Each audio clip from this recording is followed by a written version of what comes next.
This is the standard. This is the standard. The gods will play to part the cloud. This is the standard. This is the standard. This is the standard. The gods will play to part the cloud. This is the standard. It's a great time to be a motorcyclist, no?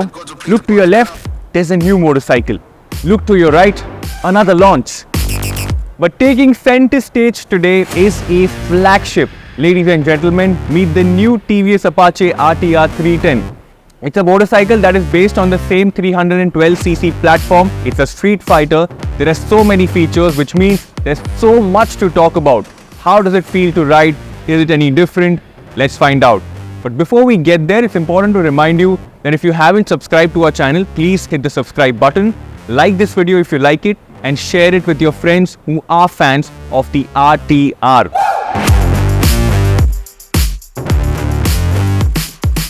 Before we get on to the ride experience, I quickly want to talk about the looks. When I first saw the teasers, I thought it looked like the Ducati Street Fighter or even the Yamaha MT-15 in some bits and places. But now when I look at this in flesh, I realize that this is a completely different motorcycle. It is sharp, it is stylish, it is colorful, and pretty much checks what you would expect out of a street fighter.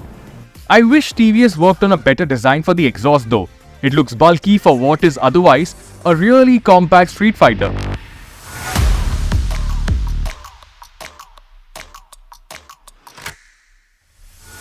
TVS did work on the internals and it shows to quite an extent.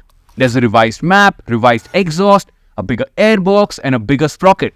In the city, it feels quick and gets up to speed fast.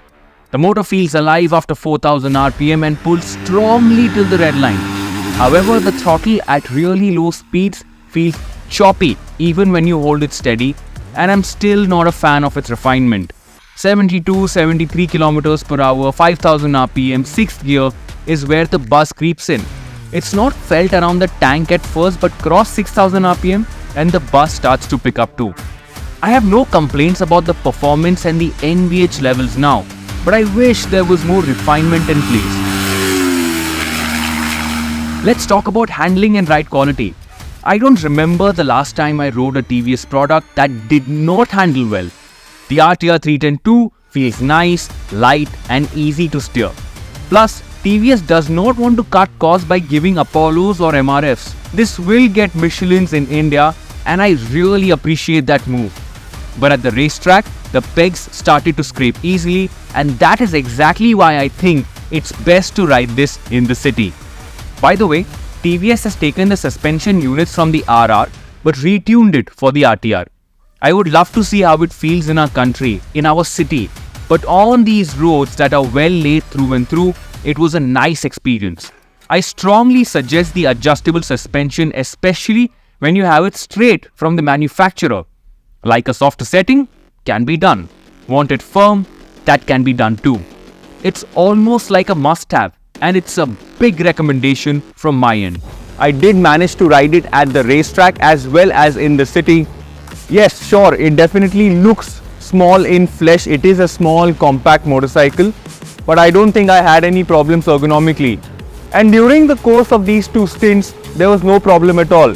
Sure, the comfort of the seat can be a lot better over long distances, but again, this is a street fighter. It is supposed to be ridden mostly in the city.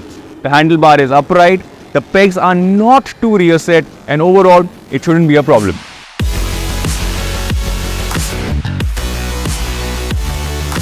The features list is massive and something that you can go through on your own.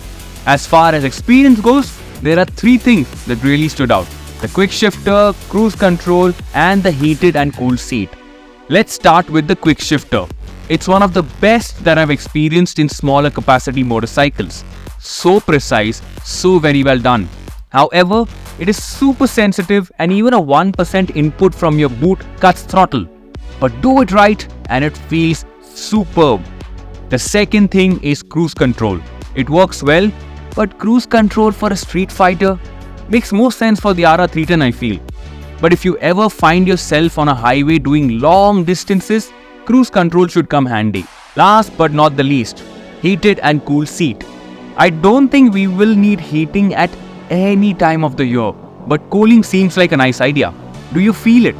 Initially yes, but spend more time on the saddle, and you'll probably not even realize it's on.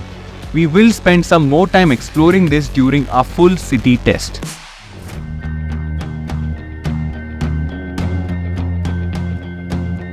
Pricing for the RTR 310 starts at 242, and depending on the variant and the things that you want to add, it increases significantly. Of course, just like any other motorcycle, this isn't perfect. There are some hits, there are some misses, but what I want to do next is test ride this in the city, because I think a street fighter format will most likely be used in the city. What I also want to see is TVS sort of take all these features and then equip the RR 310 with it, because I think that's a more versatile format, because that's a motorcycle that can be used in the city, on the highway, and even at a racetrack. So I hope TVS is working on something with the RR 310 as well.